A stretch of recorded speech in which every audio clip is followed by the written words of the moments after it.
बहुत पुरानी बात है। भारत के एक दूरदराज क्षेत्र में एक राज्य था जहां एक क्रूर और निर्दयी शासक राज करता था। उसका नाम राजा जाफर सिंह था। राजा जाफर सिंह अत्यंत स्वार्थी और सत्ता के नशे में चूर था। वह अपनी शक्ति का गलत इस्तेमाल करता हुआ जनता पर बिना वजह भारी कर लगा देता, छोटी छोटी गलतियों पर कड़ी सजा देता और गरीबों की जमीनें छीन लेता।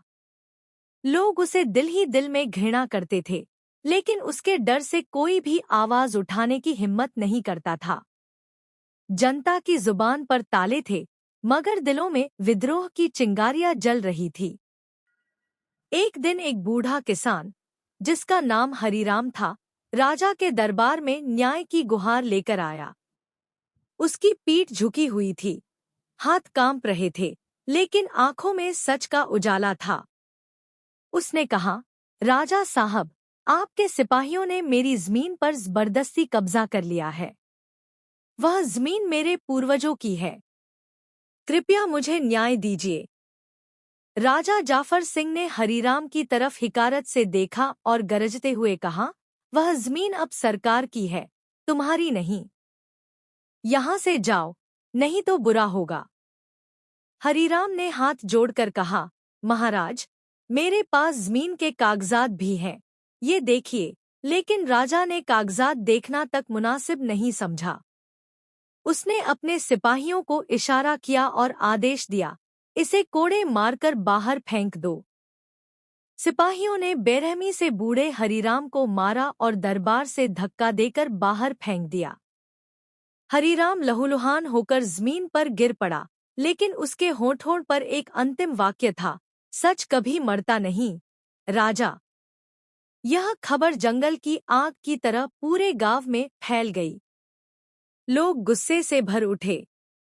गांव के बुजुर्ग और नेक दिल मौलवी पंडित व्यास जी ने सबको एक पेड़ के नीचे इकट्ठा किया। उन्होंने ऊंची आवाज में कहा, अगर आज हम चुप रहे तो कल हम में से हर किसी का घर, जमीन और इज्जत खतरे में होगी। जुल्म के खिलाफ खड़ा होना अब हमारी जिम्मेदारी बन गई है। पंडित व्यास जी की बातों ने सभी के दिलों में हिम्मत भर दी। एक युवा, राजेश, जो हमेशा सच के लिए लड़ने को तैयार रहता था, खड़ा हुआ और बोला, हमें राजा के महल का घेराव करना होगा और उसे बताना होगा कि जनता की ताकत क्या होती है। अगले दिन सैकड़ों पुरुष और महिलाएं हाथों में मशालें लिए महल की ओर बढ़े। वे नारे लगा रहे थे, इंसाफ चाहिए, जुल्म नहीं। महल को चारों ओर से घेर लिया गया। राजा जाफर सिंह घबराया। उसने तुरंत अपने सिपाहियों को बुलाया और आदेश दिया, इन सबको कैद कर लो। लेकिन यह उसके लिए सबसे बड़ा झटका था।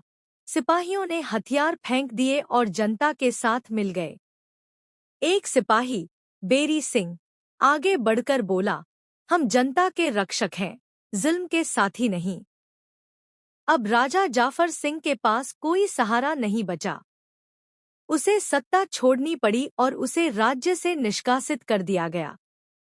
जनता ने आपस में विचार किया और राजेश को नया शासक नियुक्त किया, क्योंकि वह दयालु, समझदार और ईमानदार था। राजेश ने शपथ ली, मैं कभी भी किसी के साथ अन्याय नहीं होने दूंगा। हर इंसान को बराबरी का हक मिलेगा। उस दिन के बाद राज्य में खुशहाली और न्याय का शासन स्थापित हुआ।